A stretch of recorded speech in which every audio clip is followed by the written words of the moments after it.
संत भाइयों, बाबा जी बाबा भांगदास माता अमरावती घर में प्रकट हुए। हाँ, कैसे बाबा जी प्रकट होते हैं? कैसे प्रकट हुए जी? कैसे जगमग जालेगा रंजोर साहेब के मंदिर महो। कैसे जगमग जालेगा रंजोर साहेब के मंदिर महो। कैसे जगमग जालेगा रंजोर साहेब के मंदिर महो। कैसे जगमग जालेगा रंजोर साहेब के मंदिर महो।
प्रकाश है गगन प्रकाश है।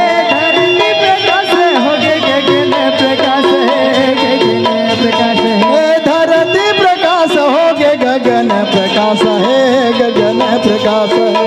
धरती प्रकाश हो गए गगन प्रकाश है, ये बाबा गगन प्रकाश है, गगन प्रकाश गगन प्रकाश है, गगन प्रकाश बाबा गगन प्रकाश है, गगन प्रकाश है, गगन प्रकाश है, गगन प्रकाश है। दसों दिशा हो गए जी अंजोर साहेब के मंदिर हो कैसे जगमग जल गए अंजोर साहेब के मंदिर हो। कैसे जगमग जल गए अंजोर साहेब के मंदिर हो।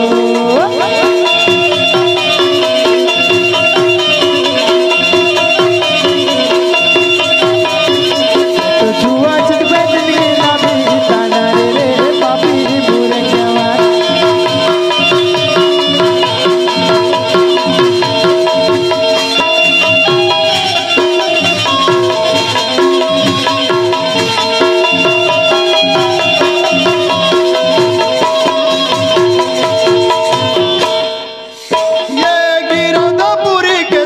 संत मन आए हैं, संत मन आए हे गिरौदपुरी के सब संत मन आए हैं, संत मन आए हैं। हे आरती सजावे गुरु के चरण मनाए हैं, चरण मनाए हैं। हे आरती सजावे गुरु के चरण मनाए हैं, चरण मनाए हैं। हे आरती सजावे गुरु के चरण मनाए हैं, चरण मनाए हैं। हे आरती सजावे गुरु के चरण मनाए हैं।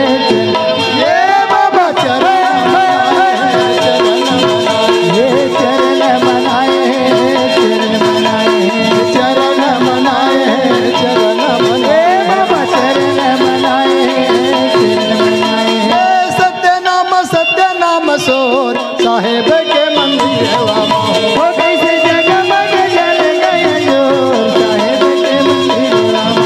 कैसे जगमग जल गए अंजोर साहेब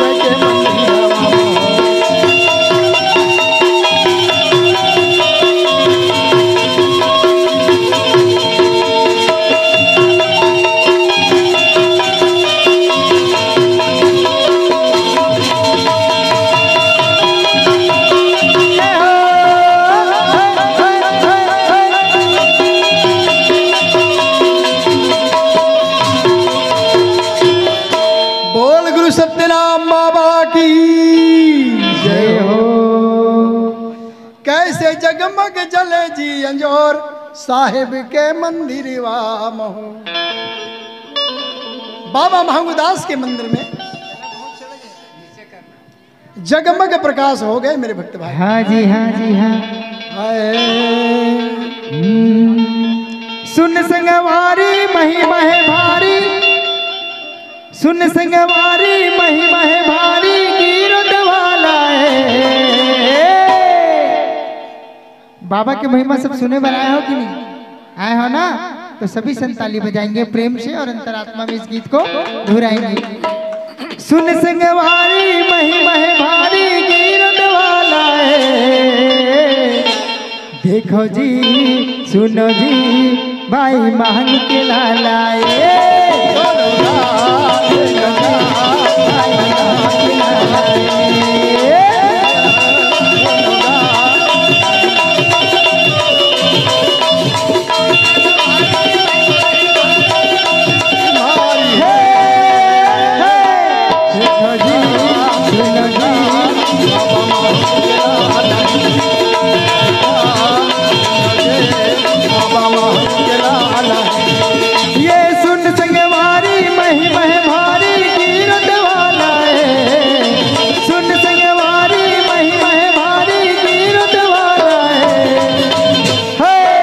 सुनो जी देखो जी भाई महंग के लालाए।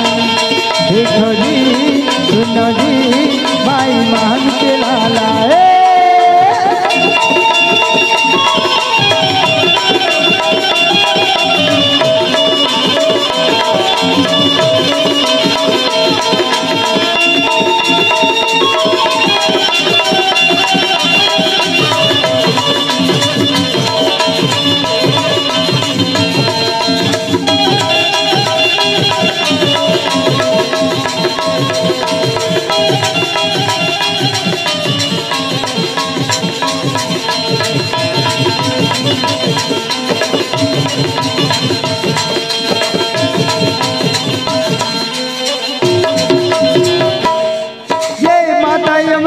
पिता महंगूदास संगना में खेले गुरु घासीदास। माता यमरावती पिता महंगूदास संगना में खेले गुरु घासीदास। ये मुखमंडल बड़ा तेज प्रकाश, संत समाज करे दर्शन के